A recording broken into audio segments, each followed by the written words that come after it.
Welcome back to the Team to Beat Miami Heat podcast. My name is Amir. Thank you for following the podcast on Apple or Spotify.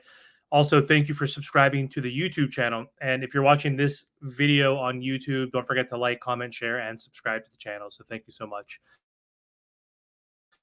So the Miami Heat down 2-1 against the Boston Celtics, 3-1 against the Boston Celtics, are playing against the Celtics tonight on the road. And I have a few updates that I want to share in today's video. First, the Miami Heat are going to be missing another player, which is not a surprise at this point. It's just salt in an open wound at this point. So Jaime Jaquez Jr., Miami's rookie, has been ruled out of tonight's game. Apparently, in the third quarter, he had a hip injury and wasn't able to play in the fourth quarter of Game 4 against the Celtics in that 102-88 loss.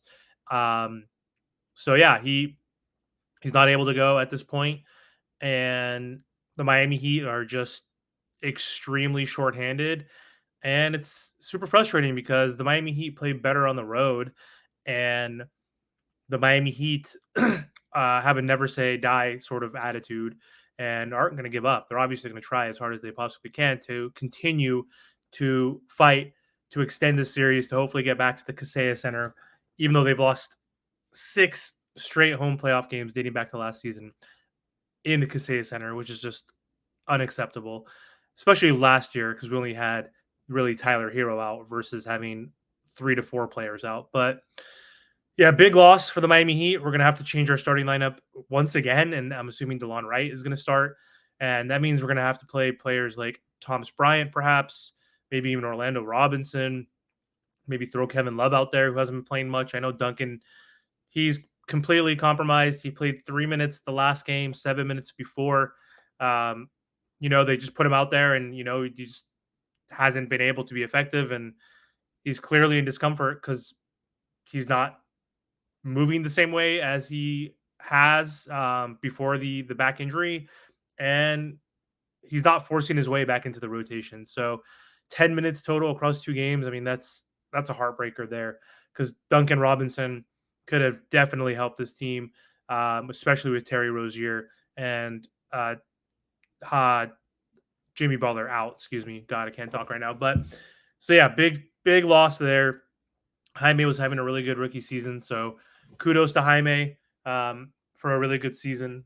And he's most likely done because I don't know if the Heat are going to win tonight. Not saying it's impossible, but it's very unlikely.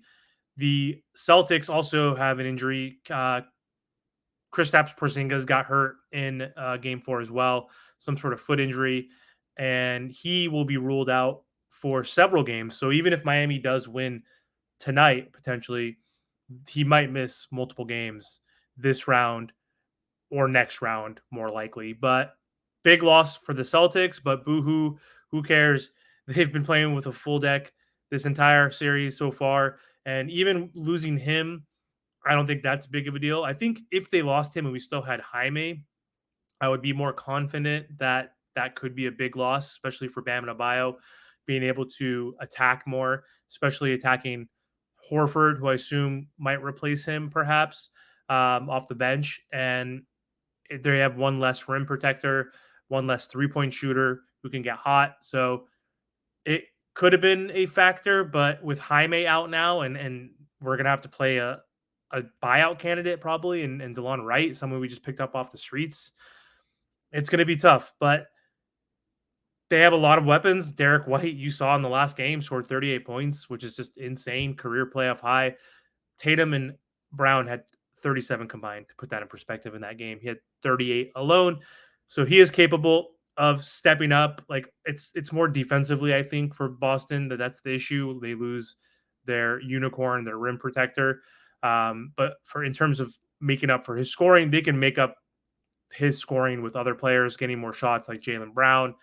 Drew Holiday, who's been semi-quiet, I think, in this series, so he could step up.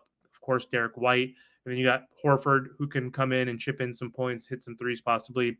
Payne Pritchard, who's super annoying, will probably get a few more minutes too off the bench. Sam Hauser, etc. So huge loss for the Miami Heat for an already completely damaged playoff team right now. We're down 5 guys or so. So hard to win playoff games when, you keep losing players left and right like flies. So that's the update I have.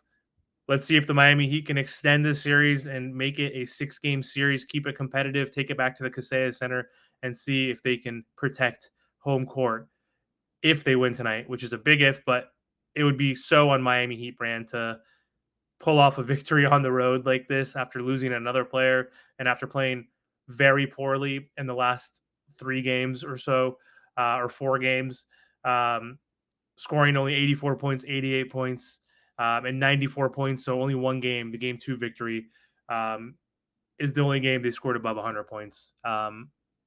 Which is just kind of ridiculous, but expected when your best scorers and best players are not playing. So anyway, that's all I have for this video. Hopefully the Miami Heat win tonight, and hopefully we get to watch a little more Miami Heat basketball. I'm not ready for the season to end. I'm not ready to talk about KD and all that trade stuff and all the rumors yet, because we still have playoff basketball, and I'm excited for it, even though the Miami Heat have been playing bad. But we're gonna fight tooth and nail, and we'll see what happens. Anyway, thanks for watching. Have a good night.